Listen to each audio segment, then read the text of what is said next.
Hello students, ये 17th lecture है. Today we are going to discuss relativistic energy momentum relation.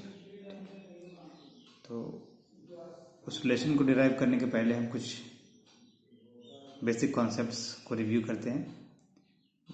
ठीक है, उसमें पहला है प्रॉपर टाइम. प्रॉपर टाइम हम ऑलरेडी डिस्कस कर चुके हैं आपके प्रीवियस लेक्चर्स में, लॉरेंज ट्रांसफॉर्मेशन जब हमने डिस्कस किया था. तो पर फिर एक बार यहाँ पे रिव्यू करते हैं क्योंकि हम इसको यूज़ करेंगे. तो देखिए, प्रॉपर टाइम में जो प्रॉपर वर्ड है, अब अगर इस वर्ड की मीनिंग पे जाए तो प्रॉपर स्पेसिफिकली एक फ्रेंच वर्ड है प्रॉपर, PROPRE, उससे बना हुआ है. प्रॉपर का मीनिंग होता है PROPRE. ठीक है, प्रॉपर का वो जो फ्रेंच वर्ड है उसका मीनिंग होता है ओन. तो प्रॉपर टाइम को हम समझ सकते हैं कि ओन फ्रेम में जो टाइम हो रहा है, मतलब जहाँ पे इवेंट हो रहा है उसके फ्रेम में जो टाइम हो रहा है वो आपका उसका प्रॉपर टाइम होगा. तो इसको डिफाइन ऐसे किया है कि it is time measured by an observer who is at rest with respect to event frame of reference. ठीक है, अगर वर्ड लाइन के टर्म में बात करते हैं तो आपका proper time is defined as the time measured by clock following the world line. मतलब ट्रेजेक्टरी वर्ड लाइन, ट्रेजेक्टरी जो पार्टिकल जो मूव कर रहा है ट्रेजेक्टरी उसकी होगी वर्ड लाइन, और उसी ट्रेजेक्टरी पे अगर कोई ऑब्जर्वर है जो पार्टिकल के रिस्पेक्ट में आपका रेस्ट में है तो जो वो टाइम मेजर करेगा, that is called proper time. अब हम स्टडी ये करना है कि प्रॉपर टाइम और ऑर्डिनरी टाइम जो है वो डिफरेंट चीज़ें, बट दोनों के बीच एक रिलेशन है. So we have to derive that relation between the proper time and the ordinary time. तो प्रॉपर टाइम और ऑर्डिनरी टाइम में के रिलेशन को जानने के लिए हम दो सिस्टम लेंगे, दो फ्रेम ऑफ रेफरेंस लेंगे. ठीक, एस प्राइम फ्रेम और एस फ्रेम, जैसे कि डायग्राम में दिखाया हुआ. सारा कंडीशन वैसे ही रहेगा जैसे हम अर्लियर कई बार डिस्कस कर चुके हैं इस तरह के सिस्टम में कि ये फ्रेम जब T0 था तो यहाँ पे था O प्राइम, O से कोइंसाइड कर रहा था, सारे एक्सिस एक दूसरे पे कोइंसाइड कर रहे थे, इसका और इसका. और ये जो S प्राइम एक्सिस है वो मूव कर रहा है X प्राइम डायरेक्शन में. ठीक है, Y प्राइम और Z प्राइम का कोई भी रिलेटिव मोशन नहीं, मतलब Y प्राइम और Z प्राइम डायरेक्शन में कोई रिलेटिव मोशन नहीं. और हम दोनों ऑब्जर्वर यहाँ पे, ऑब्जर्वर यहाँ पे, दोनों ऑब्जर्वर के लिए आपका जो स्पेस टाइम इंटरवल है वो इन्वेरिएंट होगा. तो स्पेस टाइम इन्वेरिएंट के ही कॉन्सेप्ट को यूज करके हम यहाँ प्रॉपर टाइम और ऑर्डिनरी टाइम के रिलेशंस को डिराइव करेंगे. एक पॉइंट आप नोट कीजिए कि यहाँ पे अगर इवेंट हो रहा है तो इस ऑब्जर्वर के लिए इसके कोऑर्डिनेट्स हो जाएगा CT X Y Z, और इस ऑब्जर्वर के रिस्पेक्ट में इसका स्पेस कोऑर्डिनेट चेंज नहीं कर रहा है. ठीक है, तो X prime Y prime Z prime जो है वो 0 होगा. और ये जो T प्राइम हो गया, चूंकि अब इस डिफिनेशन को अगर आप देखें तो T प्राइम ही आपको उसको हम टाउ कंसिडर करेंगे, वही प्रॉपर टाइम होगा हमारा, क्योंकि ये ऑब्जर्वर जो कर रहा है तो डिफिनेशन में बैठ रहा है कि ये इसके रिस्पेक्ट में रेस्ट में है. ठीक, इसी के ट्रेजेक्टरी में है, तो वर्ड लाइन पे ही है. तो हम देखते हैं, ये हमने स्पेस टाइम इंटरवल लिख दिया और इसको टेंसर फॉर्म में हम ऐसे लिखेंगे. ये फॉर्म आपको शायद ध्यान आएगा, मैंने यूज भी किया है पहले. ईटा म्यू आपका मिन्कोस्की मैट्रिक है, dx म्यू आपका डिस्प्लेसमेंट 4 वेक्टर है. ठीक, और इसको एक्सपैंड करते हैं तो हमारा पुराना रिलेशन जो आता है वो है C square dt prime square D prime square dy prime square dz prime square and similarly for the x coordinate. अब यहाँ पे हमने x prime y prime z prime का वैल्यू वो 0 हो गया. ठीक, और टाउ प्राइम T प्राइम को हमने टाउ कर दिया, और this is basically the this proper time definition पे सूट कर बैठ रहा है. तो आपके पास प्राइम देखिए, एक बहुत इंपॉर्टेंट क्वेश्चन आता है, minus C square d tau square is equal to minus C square dt square plus dx square plus dy square plus dz square. Basically ये क्या है, ये ds स्क्वायर है इस फ्रेम के लिए, तो ds स्क्वायर को हम लिख सकते हैं minus C square d tau square. मतलब प्रॉपर टाइम में अगर स्पेस टाइम इंटरवल को लिखें, और ये हम कंसिडर करें टाइम लाइक इवेंट के लिए. ठीक, टाइम लाइक वर्ड लाइन ले रहे हैं, टाइम लाइक इवेंट ले रहे हैं, तो टाइम लाइक इवेंट के लिए हमारे पास जो है स्पेस टाइम इंटरवल जो है वो minus C square d tau square लिख सकते हैं प्रॉपर टाइम. अब इसी रिलेशंस को हम अगर सिंप्लीफाई करेंगे तो हमको देखिए टी है, आगे स्टेप्स में करना क्या है, सी से डिवाइड कर दीजिए, ठीक, और टी को कॉमन ले लीजिए, यही 2 स्टेप करना है। सी को डिवाइड कीजिए, माइनस सी इधर ले आइए राइट साइड में और डिवाइड कर दीजिए, उसके बाद डी टी को पूरे से कॉमन ले लीजिए, आपका रिलेशन डिराइव हो गया। तो वही क्या है, सी से डिवाइड कर दिए और डी टी को हमने कॉमन ले लिया, ये डी टी स्क्वायर यहाँ छूट गया, ठीक, और ये d x square by d t square d t का whole square d z by d t का होल स्क्वायर, ये टर्म आपको क्या देगा, ये जो इवेंट का है, जो पार्टिकल ले रहे हैं इवेंट में कंसिडर कर रहे हैं, उसका वेलोसिटी का x component y component z component है। और इस केस में हम चूंकि एस प्राइम फ्रेम की बात कर रहे हैं, S prime frame you velocity से मूव कर रहा है, तो जो इवेंट या पार्टिकल हो रहा है वो भी सेम वेलोसिटी से मूव करेगा, ठीक, तो ये कंपोनेंट हो गया you x you why you Z. और ये स्क्वायर अगर आप लेंगे तो ये यू का वेक्टर प्रोडक्ट है, यू का मैग्नीट्यूड है, यानी vector product U dot U, तो ये हमारे पास यू स्क्वायर आ गया और सी स्क्वायर। ये प्रॉपर टाइम है, ये ऑर्डिनरी टाइम है, तो proper time is this times ordinary times, ठीक। और ये टर्म हमेशा क्या होगा, 1 से, देखिए जब u c के बराबर हो जाता है, यहाँ आप स्पेसिफिक केस कंसिडर कर सकते हैं कि when u is suppose much less than c square, u is much less than c, तो u स्क्वायर c स्क्वायर और ज़्यादा छोटा होगा, तो उस केस में ये टर्म वैनिश हो जाएगा, 0 हो जाएगा, ठीक, ये टर्म बहुत ज़्यादा बड़ा है, जब 0 हो गया, उस केस में हमारे पास प्रॉपर टाइम और ऑर्डिनरी टाइम सेम है, मतलब क्लासिकल केस जो है उसमें हमारे पास प्रॉपर टाइम जैसी कोई चीज़ नहीं, दोनों सेम ही, प्रॉपर टाइम और ऑर्डिनरी टाइम सेम ही आएगा। लेकिन जब हम स्पेशल थ्योरी ऑफ रिलेटिविटी में आते हैं तो फिर हमारे पास ये टर्म आएगा, तो ये टर्म आइदर 1 हो सकता है और 1 से छोटा होगा, ठीक, 1 से छोटा होगा, इसका मतलब क्या हुआ, आपका dt में कुछ छोटा से 1 से छोटा से मल्टीप्लाई करेंगे तो आपका ये क्या होगा, रिड्यूस कर जाएंगे, मतलब डी टाउ आपका प्रॉपर टाइम जो होगा वो कम होगा हमेशा ऑर्डिनरी टाइम से, ठीक। ऑर्डिनरी टाइम जो मेजर कर रहा है एस फ्रेम का ऑब्जर्वर, प्रॉपर टाइम जो मेजर कर रहा है एस प्राइम फ्रेम का ऑब्जर्वर।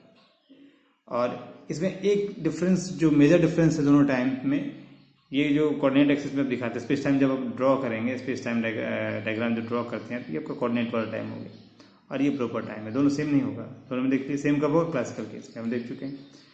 अब ये जब भी मैंने दिखाया था कि आपको क्वेश्चन नंबर 1 में दिखाया था कि d s square equal to minus c square d tau square, और d square is invariant under Lorentz transformation है, तो डी टाउ भी आपका इनवेरिएंट होना चाहिए। तो आपका जो प्रॉपर टाइम है वो इनवेरिएंट होता है, proper time is invariant under Lorentz transformation, लेकिन ऑर्डिनरी टाइम आपका इनवेरिएंट नहीं, वो फ्रेम डिपेंडेंट है। प्रॉपर टाइम फ्रेम पर डिपेंड नहीं कर रहा है, बट ऑर्डिनरी टाइम आपका फ्रेम पर डिपेंड करेगा, ठीक है। तो हम लोग आते हैं अब नेक्स्ट कॉन्सेप्ट पे। अब हम प्रॉपर वेलोसिटी डिस्कस करेंगे, ठीक।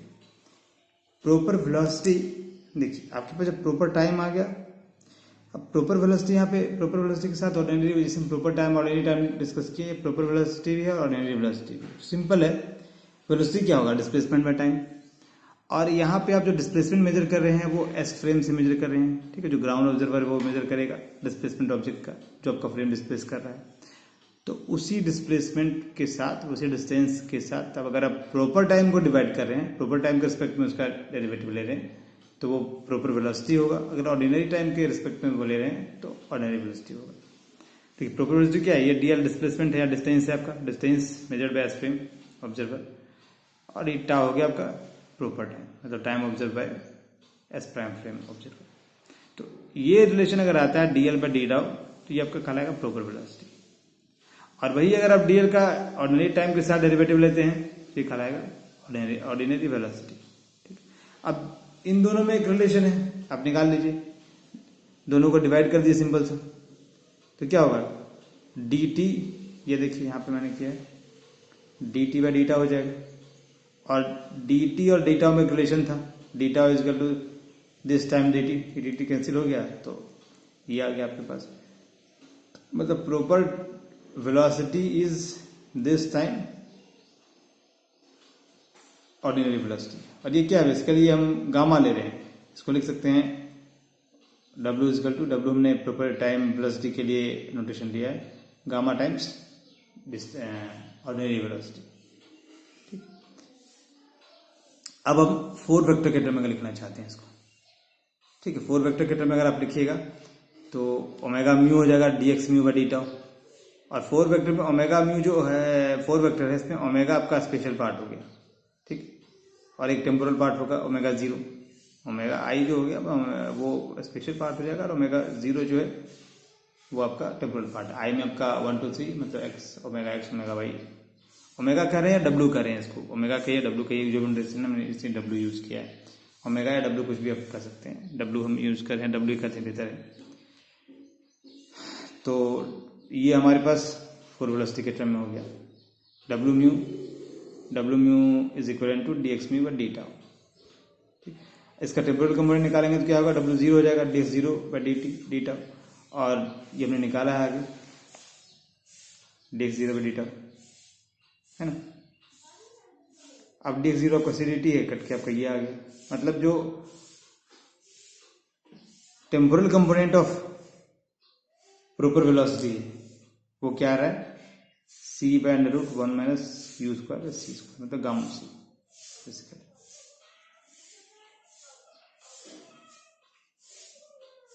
ठीक है। और अब अगर हम देखते हैं कि इसका लॉरेंज ट्रांसमिशन क्या होगा, क्योंकि ये 4 वेक्टर की टर्म अगर हमने जैसे लिखा तो डिफिनेशन इससे क्लियर है कि ये आपका लॉरेंज ट्रांसमिशन फॉलो करेगा ही करेगा, ठीक। अब लॉरेंज ट्रांसमिशन फॉलो करेगा तो सिंपल यहाँ पे एक चीज़ आपको समझना है, ये मूविंग वेलोसिटी मैंने यहाँ यू ही लिया है, यू ही रखते हैं,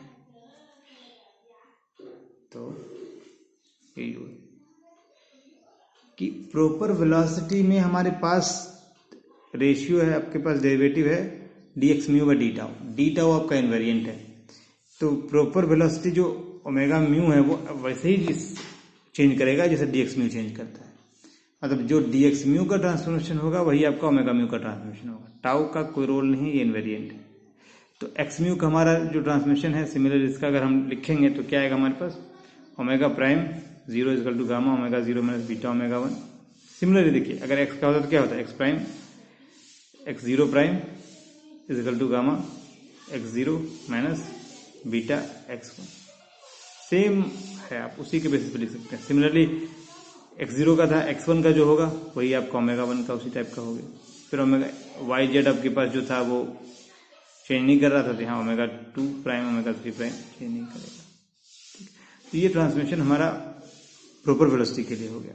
अब यहाँ पे आप अगर आपको शुरू के लेक्चर्स में मैंने डिस्कस नहीं किया था, तो सिलेबस में नहीं है, वेलोसिटी का जो ट्रांसफॉर्मेशन है, अगर ऑर्डिनरी वेलोसिटी जो हम D L by d T ले रहे हैं उसका अगर आप निकालेंगे तो जो डिस्टेंस है डी एल या d x mu by d t अगर लेते हैं तो ये आपके पास d x mu by d t आएगा, और डी एक्स म्यू भी आपका लॉरेंज इनवेरिएंट नहीं है और डी टी भी नहीं है, तो दोनों जो चेंज करता है दोनों का कंट्रीब्यूशन हमको लेना पड़ेगा। तो हम आगे हमने वही किया, देखते हैं। देखिए इसमें क्या है, डी एक्स ये आपका यू प्राइम जो आपका हो गया D x mu by d tau, तो यू एक्स प्राइम आपके पास क्या हो गया D ex prime by d tau. अब ये डी एक्स जैसे वहाँ लॉरेंज ट्रांसमिशन वेरी कर रहा था उसको लिख दीजिए, और डी टी जैसे वेरी कर रहा था लॉरेंज ट्रांसमिशन वैसे लिखिए, और दोनों को डिवाइड करेंगे तो आ जाएगा, ठीक। डी एक्स प्राइम आपका जो वेरी कर रहा है, तो एक्स प्राइम वेरी कर रहा था उसको डी एक्स करेंगे तो आपके पास क्या D x by d T V के टर्म में आएगा। तो जो ऑर्डिनरी वेलोसिटी का ट्रांसफॉर्मेशन है, ठीक, जो ऑर्डिनरी वेलोसिटी का ट्रांसफॉर्मेशन है वो आपको इस तरह के सेट में आएगा, जैसे एक्स प्राइम का आप ले रहे थे, ठीक। तो गामा टर्म यहाँ भी होता, टी प्राइम वाले में गामा होगा, गामा प्लस में कैंसिल हो गया, बच गया क्या ex prime minus we T. अब उसका डिफ्रेंशिएट करेंगे तो क्या होगा, एक्स प्राइम का D x by d T हो गया, और वी टी जो आपके पास है तो टी का 1 हो गया, वी बच गया, तो D x by d T U x हो गया, वी हो गया। और सिमिलरली टाइम वाला कंपोनेंट के साथ ऐसा होगा हमारे पास, और इसमें भी यहाँ भी गामा है वो गामा गामा कट गया। तो आप इसका ट्रांसमिशन और इसका ट्रांसमिशन अगर आप ध्यान से देखिए, दोनों को लिखिए, लेकिन डेरिवेटिव करने के बाद एक्स प्राइम जो कर रहे हैं उसको फिर वेलोसिटी के टर्म में ले आना है, ठीक है, और टी प्राइम वाले को भी ले आना है, तो आपके पास ये एडिशन आ जाएगा। Similarly y prime z prime तीनों आ जाएंगे, ठीक है। और हमारे पास इसमें इसका हम देख रहे हैं 3 कंपोनेंट ही है, वेक्टर कंपोनेंट है, 4 वेक्टर ये नहीं है, स्पेशल कंपोनेंट ही इसमें हम कंसिडर करेंगे, u x prime, u y prime, u z prime. ठीक, तो ऑर्डिनरी वेलोसिटी का 3 कंपोनेंट हो गया हमारे पास। और हम ये देख चुके हैं प्रॉपर वेलोसिटी का, तो प्रॉपर वेलोसिटी और ऑर्डिनरी वेलोसिटी हमारे पास आ गया। ठीक, अब हम आगे एनर्जी और मोमेंटम पे आते हैं। अब रिलेटिविस्टिक एनर्जी और मोमेंटम की बात करते हैं, तो आप देखिए ध्यान से, आपको एक कॉन्सेप्ट दूसरे कॉन्सेप्ट से किस तरह से कनेक्टेड है। आप मोमेंटम अगर आप डिफाइन करना चाहते हैं तो आपको वेलोसिटी की जरूरत है, क्योंकि मोमेंटम का डिफिनेशन ही है product of mass and velocity. ठीक है, तो वेलोसिटी हम 2 ले सकते हैं, आइदर ऑर्डिनरी वेलोसिटी और प्रॉपर वेलोसिटी। तो आपको रिलेटिविस्टिक केस में वो प्रॉपर वेलोसिटी मोमेंटम डिफाइन करने के लिए लेना होगा। अगर आप ऑर्डिनरी वेलोसिटी के लिए डिफाइन करते हैं, ठीक है, तो आपको जो कंजर्वेशन मोमेंटम है वो इनकंसिस्टेंट हो जाएगा with special theory of relativity. ठीक है, इसलिए डिफाइन किया है मैंने, relativistic momentum is equivalent to mass into proper velocity. W हमारे पास प्रॉपर वेलोसिटी था। अब प्रॉपर वेलोसिटी और जो ऑर्डिनरी वेलोसिटी में रिलेशन है, प्रॉपर वेलोसिटी और ऑर्डिनरी वेलोसिटी का रिलेशन था, उसको यूज कर लेंगे। Proper velocity is ordinary velocity divide by this term. ठीक, यू ले रहे हैं हम। ठीक, ये हमारा हो गया एक रिलेशन।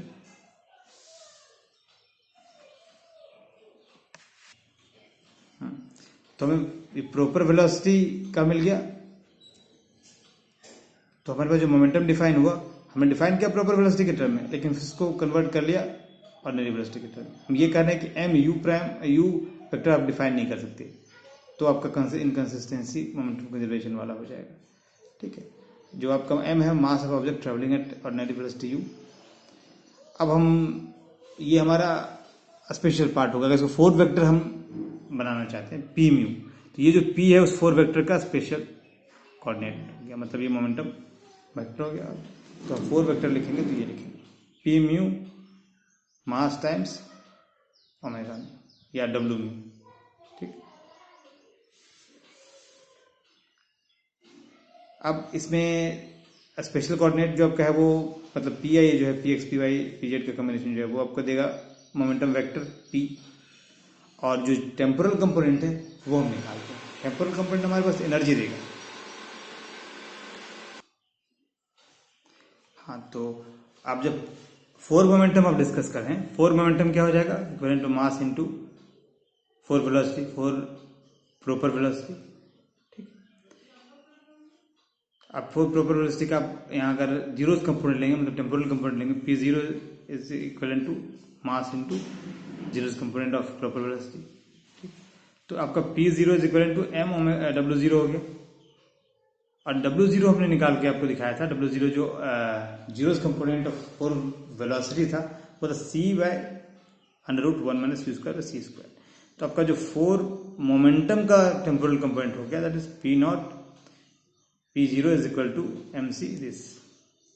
ठीक, यहाँ पे हमने डब्ल्यू जीरो जो है temporal component of proper velocity को यूज कर लिया, जो क्वेश्चन नंबर 3 है। ठीक, अब आइंस्टाइन ने क्या किया, जो पी नॉट सी को उसने डिफाइन किया रिलेटिविस्टिक एनर्जी के टर्म में, टोटल रिलेटिविस्टिक एनर्जी यहाँ पे, बट पोटेंशियल एनर्जी इंक्लूड नहीं, टोटल रिलेटिविस्टिक एनर्जी है ये, नॉट पोटेंशियल एनर्जी यहाँ पे इंक्लूड नहीं किया गया, काइनेटिक एनर्जी और relativistic energy potential energy excluded है। तो Einstein identified p naught c जो है that is relativistic energy, E is equal to p naught c, p naught या पी जीरो सी जो भी है, temporal component of 4 momentum vector and velocity of light. तो ये आ गया आपका E, तो E इज इक्वल टू क्या हो गया, पी नॉट पी जीरो ये है, पी जीरो पे सी से मल्टीप्लाई किया तो एम सी स्क्वायर आ गया। तो आपके पास E जो आ गया, Einstein identified relativistic energy should be equal to m c square बटे under root 1 minus u square c square. ये आपका टोटल रिलेटिविस्टिक एनर्जी होगी। और पी म्यू को हम मोमेंटम 4 वेक्टर कर सकते हैं, एनर्जी मोमेंटम टेंसर कर सकते हैं। ठीक, और energy 4 energy momentum vector 4 vector तो कह ही रहे हैं। इसको एनर्जी मोमेंटम पोटेंशियल भी कहते हैं। अब इसमें एक बात नोटिस कीजिए कि अगर हमारे पास u जीरो हो जाए, u जीरो का मतलब जो पार्टिकल वो मूव नहीं कर रहा है, रेस्ट में है, जो भी इवेंट जो हम ले रहे थे पार्टिकल का, वो अगर रेस्ट में है तो क्या होगा? पार्टिकल अगर रेस्ट में है या इवेंट में रेस्ट में है, एस रेस्ट करने का मतलब है कि एस फ्रेम के रिस्पेक्ट में, ठीक है, एस प्राइम के फ्रेम के रिस्पेक्ट में तो रेस्ट में था ही,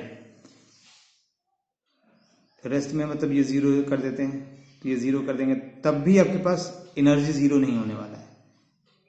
कॉन्सेप्ट है कि अगर पार्टिकल रेस्ट में है तब भी आपका रिलेटिविस्टिक एनर्जी जीरो नहीं होगा, like unlike classical case. Classical case में क्या, अगर पार्टिकल का वेलोसिटी जीरो है तो एनर्जी जीरो होगा,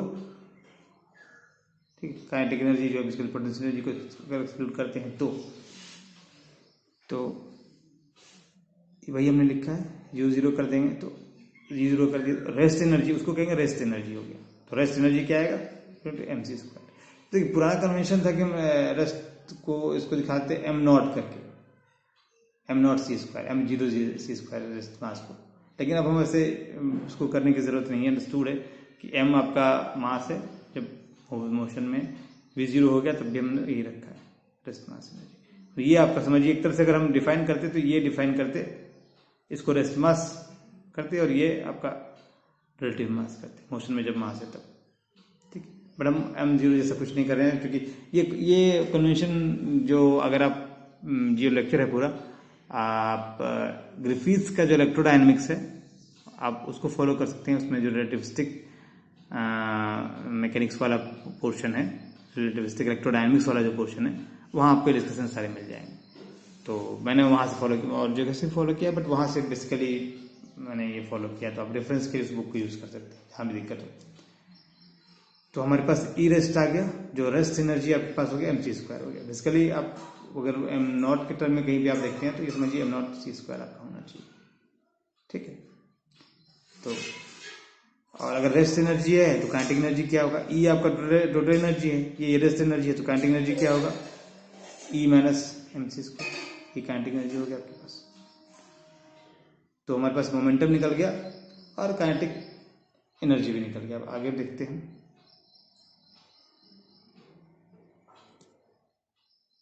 आगे चेंज करते हैं। अब काइनेटिक एनर्जी वाले टर्म को थोड़ा एक्सटेंड कर रहे हैं हम, और एक्सटेंड ये कर रहे हैं कि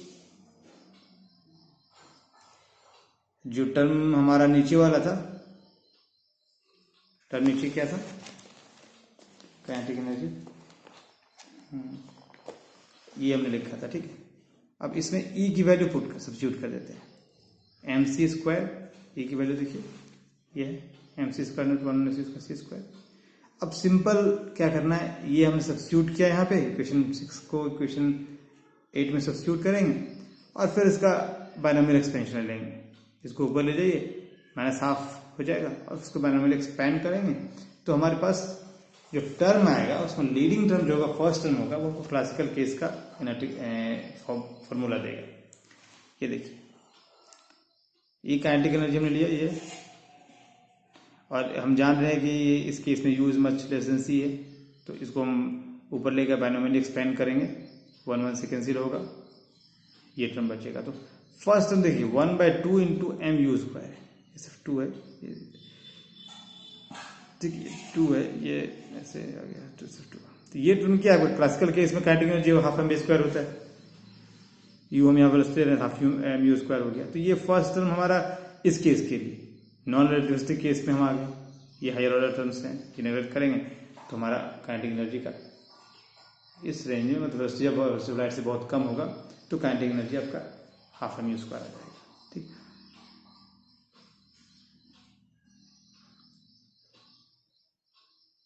अब हम जो अभी तक हमने किया एनर्जी और मोमेंटम को थोड़ा सा समराइज कर देते हैं, ठीक। आपके पास एनर्जी का रिलेशन ये आया, टोटल एनर्जी का रिलेशन ये आया, और मोमेंटम का रिलेशन ये है, relativistic momentum is this, relativistic energy is this.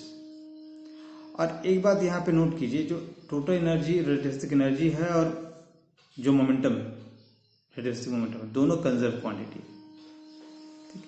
यहाँ पे आपको बता दूं कि कंजर्व्ड क्वांटिटी और इनवेरिएंट क्वांटिटी दो चीजें होती हैं, दोनों सेम नहीं है। कंजर्व्ड का मतलब है कि same value before and after some process, किसी प्रोसेस के पहले और बाद में जो वैल्यू हो सेम हो तो कहते हैं ये क्वांटिटी कंजर्व्ड है। और इनवेरिएंट का मतलब है कि same value in all inertial frame systems. ठीक, तो ये दोनों डिफर कर रहा है। कंजर्व्ड हो गया आपका किसी प्रोसेस के बाद अगर वैल्यू सेम रहा तो कांस्टेंट या कंजर्व्ड हो गया, और इनवेरिएंट का मतलब कि एक फ्रेम में है दूसरे फ्रेम में भी सेम है, फ्रेम डिपेंडेंट नहीं है, same value in all inertial system inertial frames, तो इनवेरिएंट हो गया।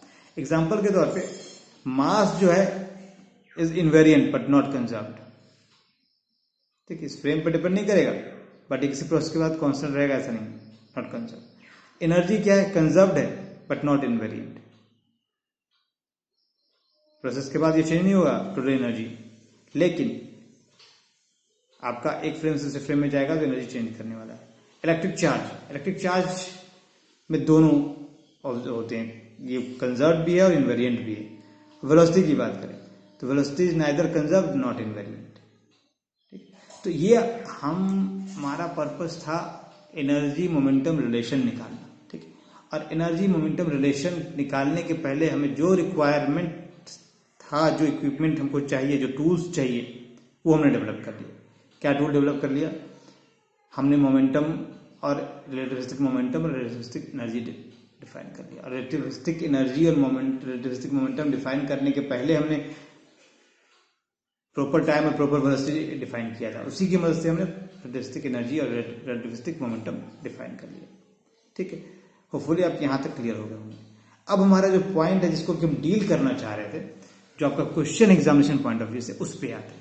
ठीक, आप एक बार समझ गए कि रिलेटिविस्टिक एनर्जी का ये फॉर्मूला है, रिलेटिविस्टिक एनर्जी का ये कॉन्सेप्ट है, रिलेटिविस्टिक मोमेंटम का ये कॉन्सेप्ट है, फिर आप दोनों के बीच रिलेशन निकालते हैं। अब हम रिलेशन डिराइव करेंगे और इन सारी बैकग्राउंड जो हमने सीखा है उसको यूज करेंगे। ये रिलेशन, ये दोनों आपको याद रखना है, ये रखिए।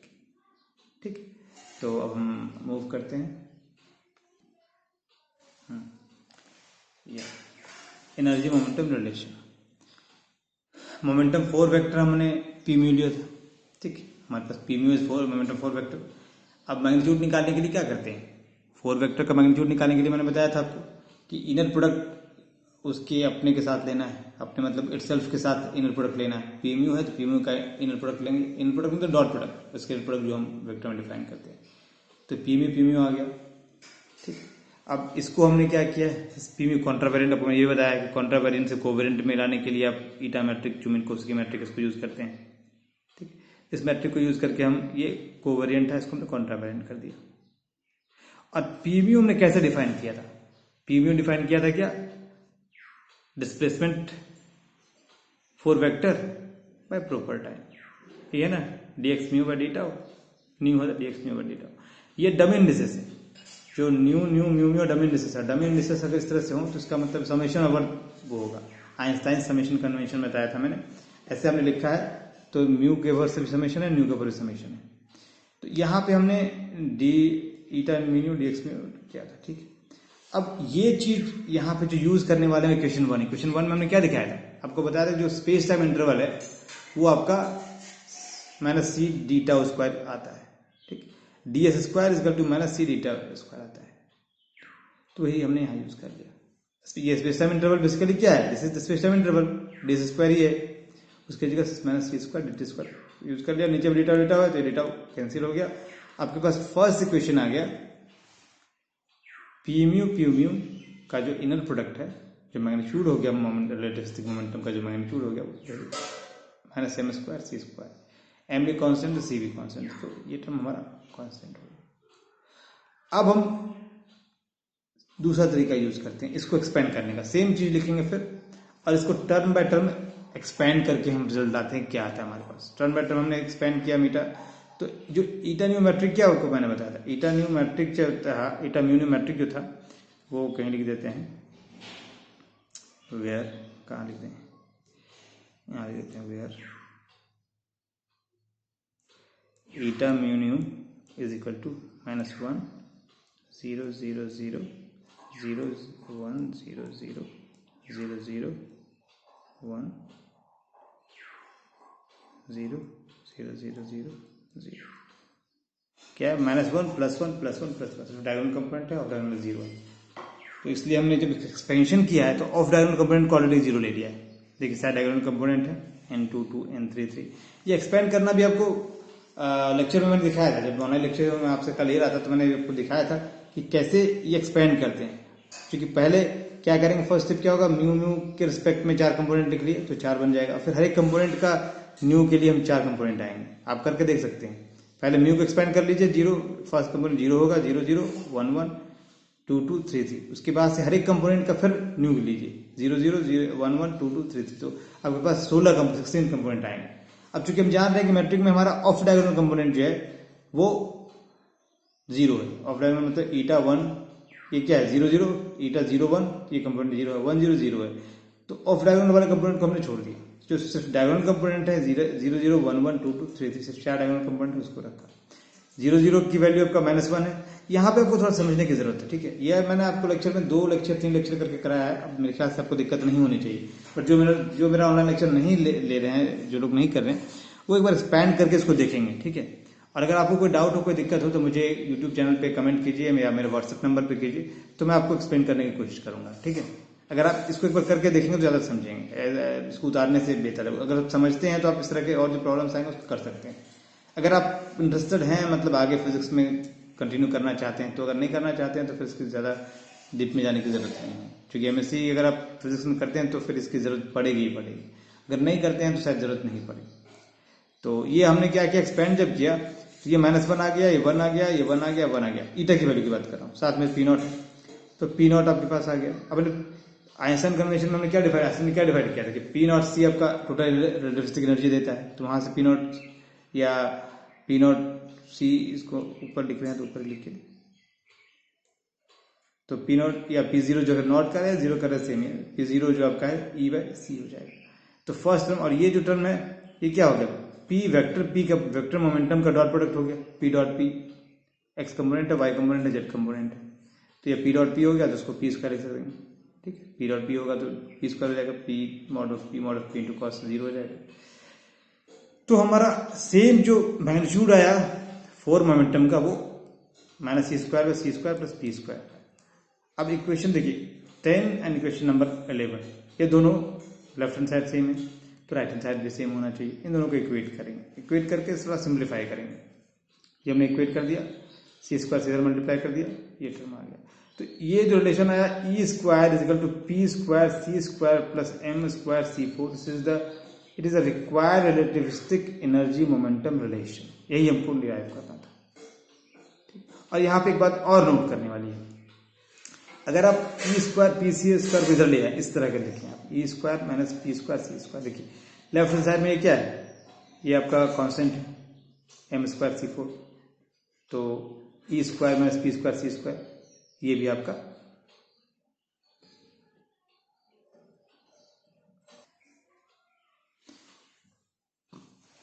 तो ये देखिए लेफ्ट हैंड साइड में कांस्टेंट है, ये टर्म में कांस्टेंट होना चाहिए। तो ये आपका जो E² - P² C², ये कांस्टेंट टर्म है, मतलब ये इनवेरिएंट है, ठीक। तो ये बहुत इंपॉर्टेंट चीज़ है, E² - P² C² इनवेरिएंट है, आपका स्पेस टाइम इंटरवल इनवेरिएंट होता है ट्रांसमिशन के अंदर। तो आज के लेक्चर में इतना ही। अब हम डिसाइड करेंगे नेक्स्ट लेक्चर का। नेक्स्ट लेक्चर में हम आपको मैक्सवेल्स इक्वेशंस के बारे में बताने वाले हैं कि मैक्सवेल्स इक्वेशंस को आप टेंसर फॉर्म में कैसे लिखेंगे या मैक्सवेल्स इक्वेशंस को रिलेटिविस्टिक टर्म में कैसे लिखेंगे। अभी तक जो मैक्सवेल्स इक्वेशन आपने इलेक्ट्रोडायनेमिक्स में पढ़ा होगा वो नॉन रिलेटिविस्टिक टर्म में लिखा हुआ है। अब उसको रिलेटिविस्टिक टर्म में अगर आप इम्पोज करना चाहते हैं तो क्या चेंजेस करना है, क्या इनवेरिएंट रहता है, कैसे ट्रांसफॉर्म करेगा, इलेक्ट्रिक फील्ड वेक्टर कैसे ट्रांसफॉर्म करेगा, मैग्नेटिक फील्ड वेक्टर कैसे ट्रांसफॉर्म करेगा, ये कौन सी कंबाइंड क्वांटिटी है जो इनवेरिएंट रहेगा लॉरेंस ट्रांसमिशन के अंदर, वो सारी चीज़ें हम देखेंगे।